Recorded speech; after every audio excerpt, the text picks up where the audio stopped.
Olá pessoal, estamos aqui mais uma vez para um Mártires Vivendo por Cristo, nosso estudo quinzenal de 1 Pedro. Estamos no capítulo 4, vínhamos tendo uma sequência semanal, mas a partir de agora nós estamos numa sequência quinzenal devido às muitas atividades, mas por conta disso nós vamos manter semanalmente uma oportunidade que temos desenvolvido de manter um canal aberto às 20h15, sempre pelo Zoom.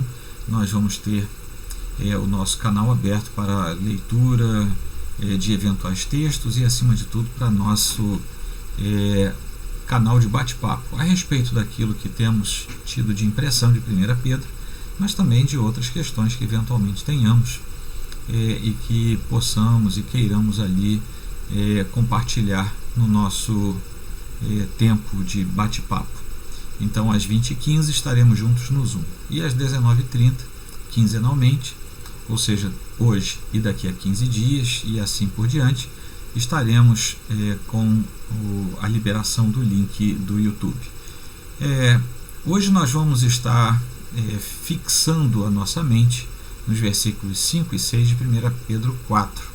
Nós já tivemos dois estudos, versículos 1 e 2, depois 3 e 4 e agora 5 e 6, desse trecho que vai do 1 ao 11.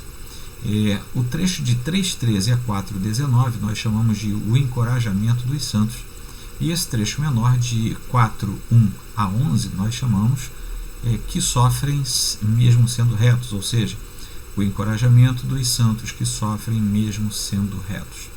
Eu vou liberar aqui o texto na tela para nós lermos primeiramente o texto bíblico e depois, como temos feito, nós vamos acompanhar as notas que foram colocadas aqui. Vamos ler então.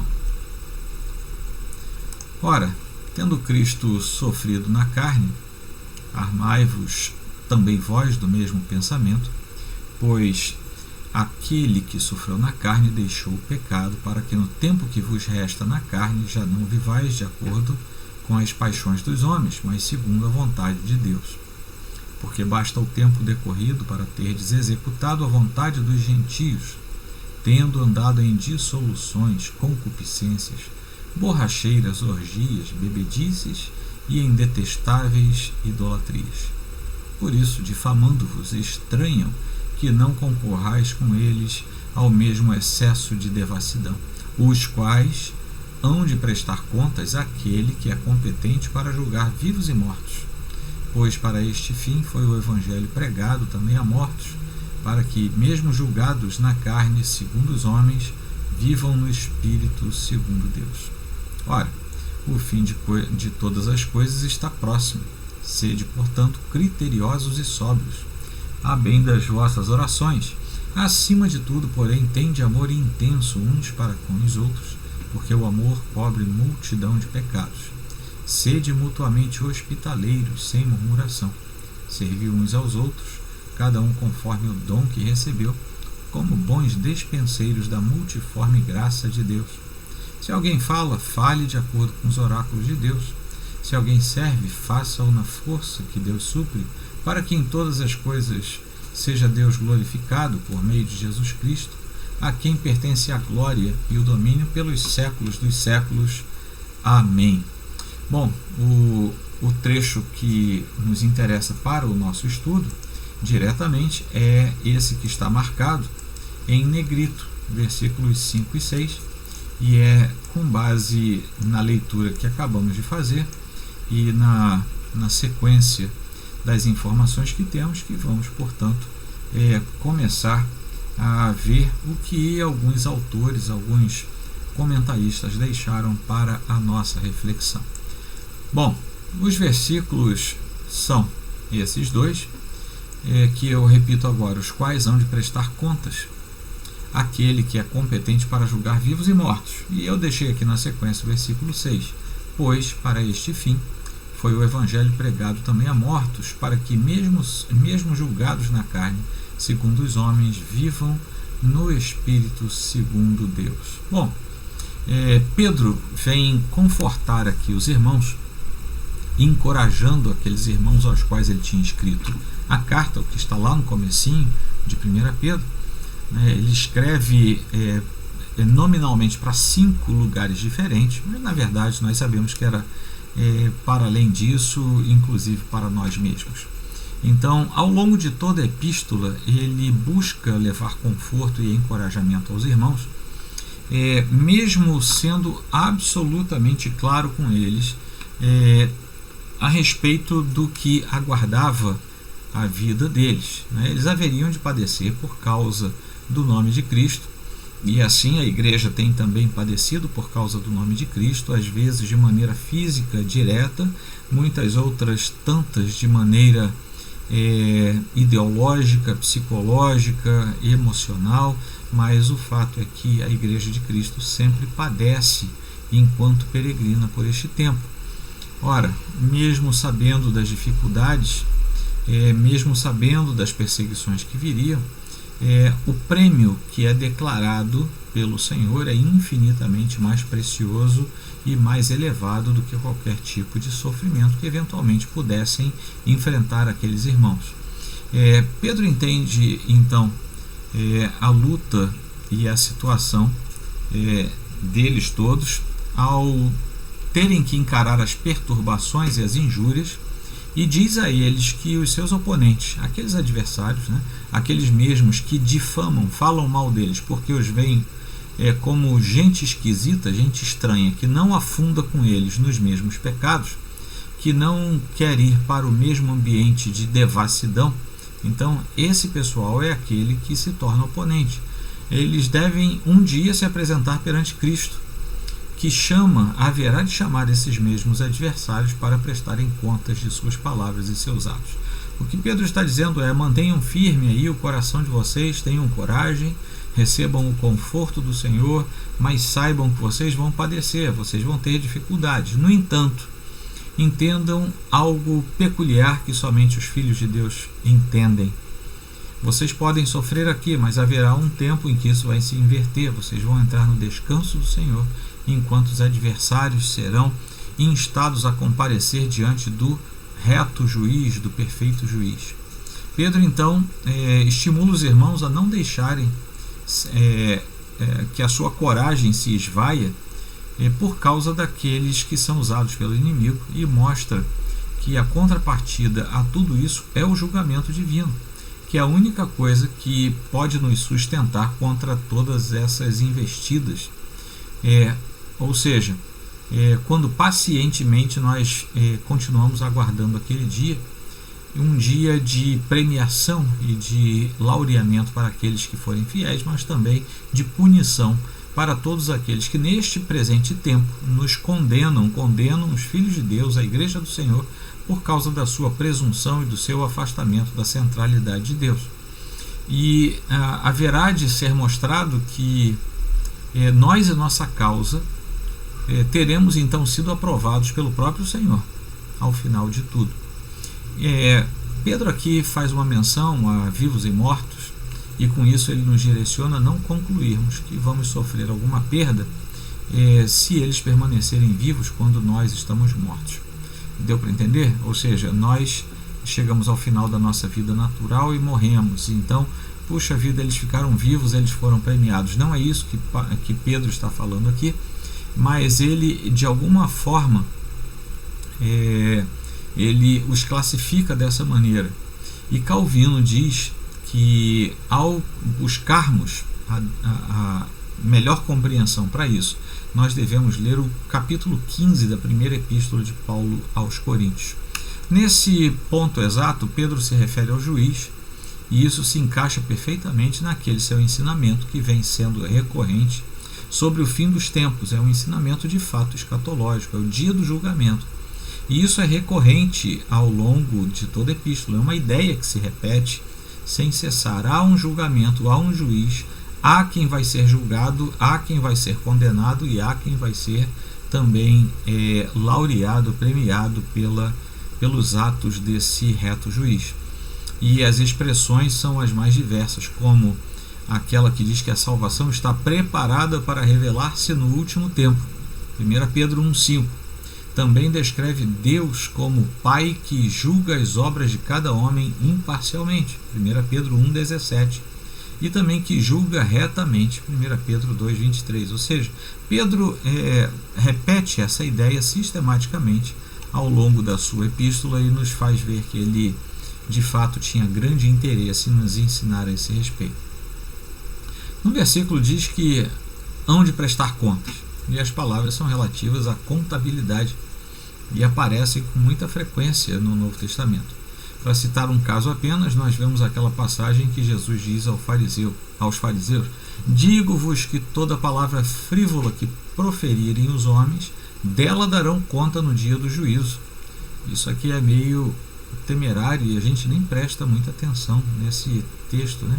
Mas toda palavra frívola, o que é frivolidade, é coisa sem sentido, coisa esvaziada, coisa banal. Até mesmo disso todos prestarão contas no dia do juízo. Está lá em Mateus 12,16. E Pedro escreve o verbo no tempo futuro: hão de prestar contas, hão que prestar contas, que expressa a necessidade de ação futura. Então os adversários terão que comparecer perante o juiz e não podem se esconder, e nós sabemos quem é esse juiz.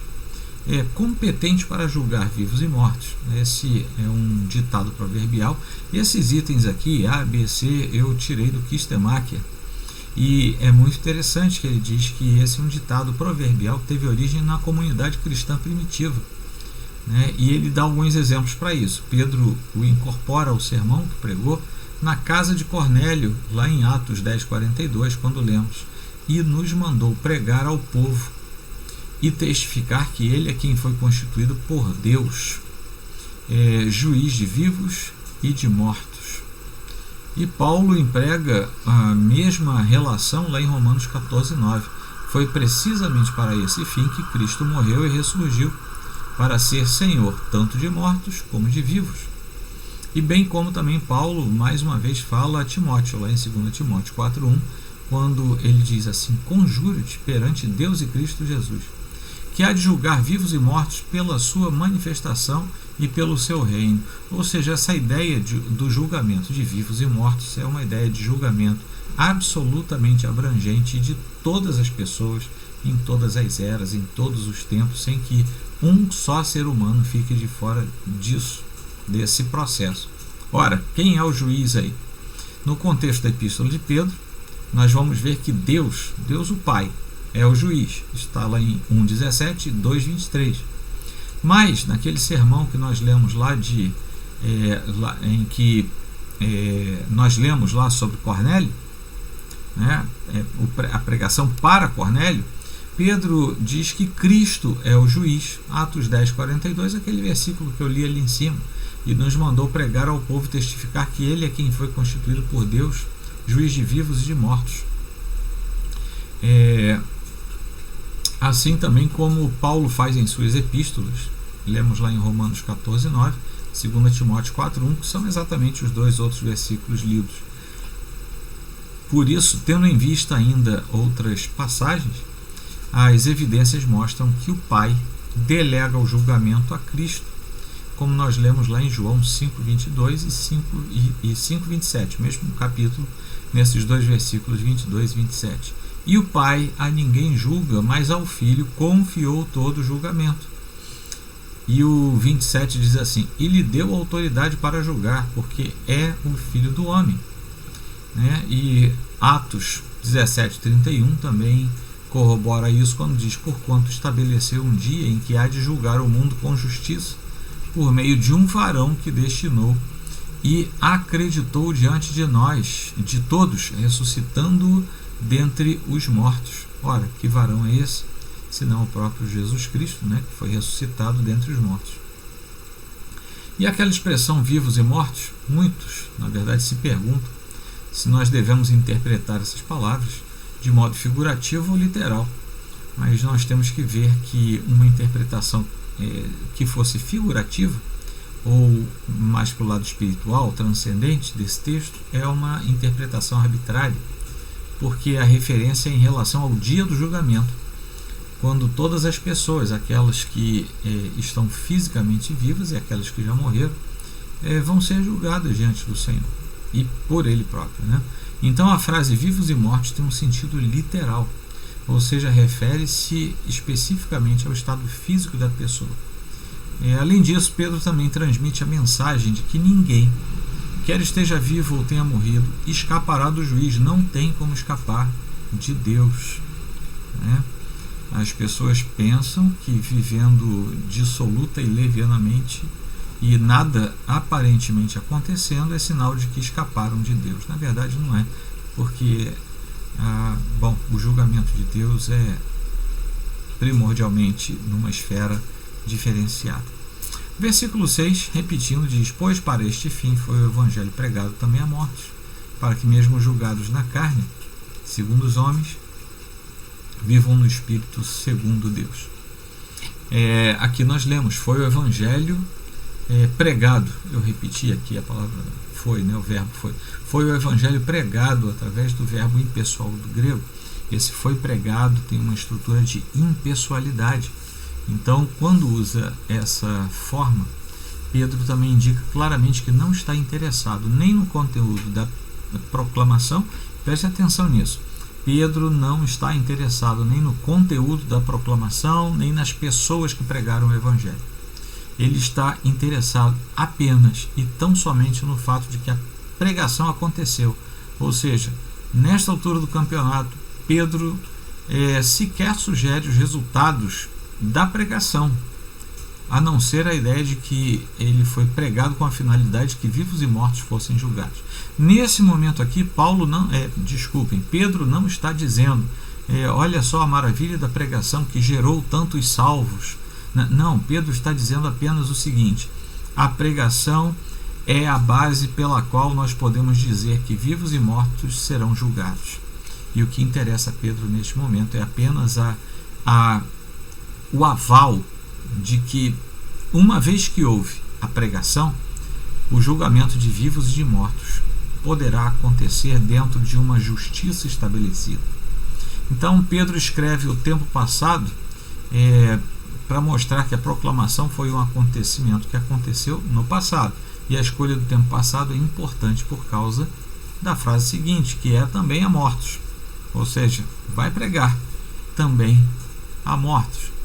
E ao longo do tempo, nós já vimos isso lá em 3,19, ao longo do tempo os estudiosos oferecem várias interpretações dessa parte do versículo, mas nós vamos destacar aqui pelo menos umas 4 opções de interpretação existem, mas nós vamos destacar aqui apenas aquela que é mais aceita, mais reconhecida no âmbito mais conservador. Sem nos esquecermos que há uma diferença, tanto textual quanto literalmente nas línguas antigas, no grego aqui no caso, quanto também na expressão entre o 3,19 e o 4,6. Os intérpretes contemporâneos dos nossos dias dizem que os mortos são aqueles cristãos que ouviram e creram no Evangelho enquanto estavam vivos, mas depois morreram. Todo mundo está vivo, morre. E os cristãos também. Então os tradutores, por exemplo, da NVI, na versão em inglês, inseriram um advérbio temporal agora, para dizer o seguinte: aqueles que agora estão mortos, aqueles que agora estão mortos, ou seja, aqueles que estavam vivos, são filhos de Deus e agora estão mortos. Nessa interpretação, a expressão mortos, referindo-se a pessoas que morreram fisicamente, tem o mesmo sentido nos versículos 5 e 6. Apesar de poder se apresentar uma objeção como aquela de que Pedro poderia ter usado uma expressão como aqueles que dormem, a exemplo de 1 Tessalonicenses 4,14. A despeito disso, nós observamos que o autor tem a liberdade de escolher seu próprio vocabulário, cada um escreve como quer. Mas das 4 interpretações, a última é a menos criticável e a que apresenta respostas. E é exatamente essa que eu acabei de ler para vocês. Eu não coloquei as demais. Mas quando nós vamos ver Donald Guthrie no seu compêndio sobre a teologia do Novo Testamento, nós vemos que ele concorda com isso, porque ele também afirma que uma explicação mais provável é que os cristãos que agora estão mortos e que tiveram o evangelho pregado a si mesmos não precisam temer o juízo, pois embora eles tenham sido julgados no que diz respeito à carne, ou seja, estão mortos, eles podem estar seguros de uma vida renovada em um estado espiritual. E essa explicação presume que os mortos são aqueles que foram abusados, versículo 4, e que as palavras têm a intenção de encorajar seus irmãos. Aqui o versículo 4 é aquele que fala do confronto, dos abusos que os filhos de Deus sofrem daqueles que são do mundo, né? Então, tem aqui a clara intenção de encorajar os seus irmãos que estão perplexos ainda pelo fato de os cristãos não estarem escapando da morte física. E nesse caso, os mortos aqui são diferentes dos espíritos em prisão de 3,19. É necessário prestar atenção, porque 4,6 e 3,19 não falam da mesma coisa, não é o mesmo contexto.